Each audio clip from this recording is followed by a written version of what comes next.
Adult friendships are very interesting. So I was thinking about past friendships that I've had, ones that I have moved on from, and something that I actually talked about with a couple of people recently was how I deal with knowing that some people may not have favorable opinions of me after we've broken our friendship. I had more friendship, I think, loss as an adult than I ever did as a kid or as like a teenager or in college.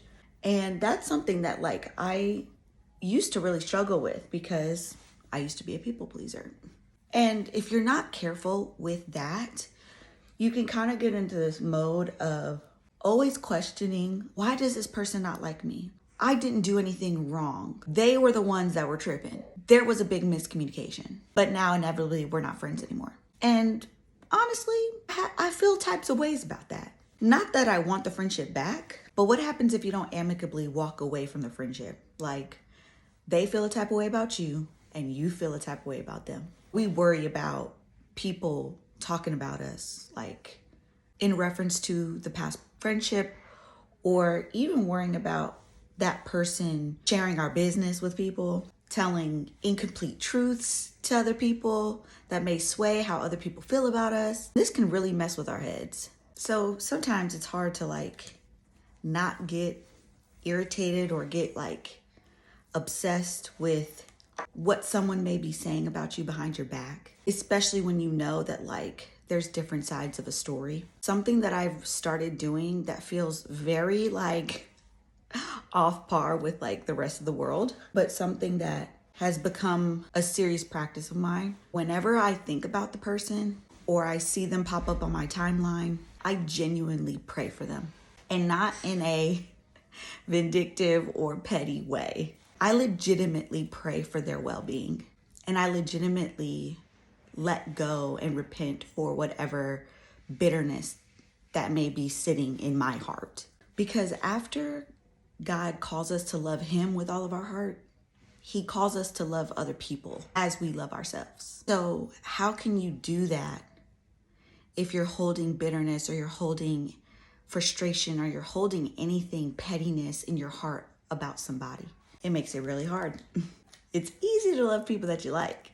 It's really hard to love people that you don't like. So genuinely practicing this concept of praying for people, even when you feel like they don't deserve it, and wishing them well in a real, genuine way, is how I've learned how to soften my heart about things and to not worry about things that I can't control. Because at the end of the day, like if somebody's talking about me, I can't control that. All I can do is pray that God does a work in them that brings them closer to Him, and He is love.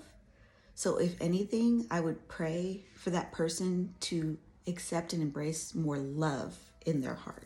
Now, I know that might be hard because the injustice of people talking about you when you may not have done anything wrong. I get it, but you're bigger than that and you're stronger than that, and you can get past that, I promise. It's just gonna take a little work. And extending this type of grace to people really shows God that you have a humble heart, and one that beyond what people do to you is caring and loving, because that's how God feels about us. Like, think about all the things that we do that hurt God's feelings or cause Him to feel pain because we don't know our own worth. But when you have a real relationship with Him, you start to understand His heart. You start to understand that like we're all His kids, and His goal is to have all of us back to Himself.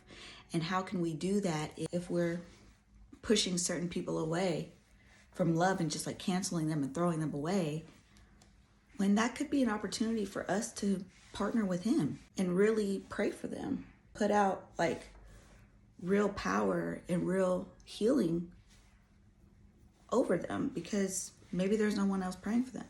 Maybe there's no one else sending them like real love. And if you know that you have real love in your heart, then you have plenty to give.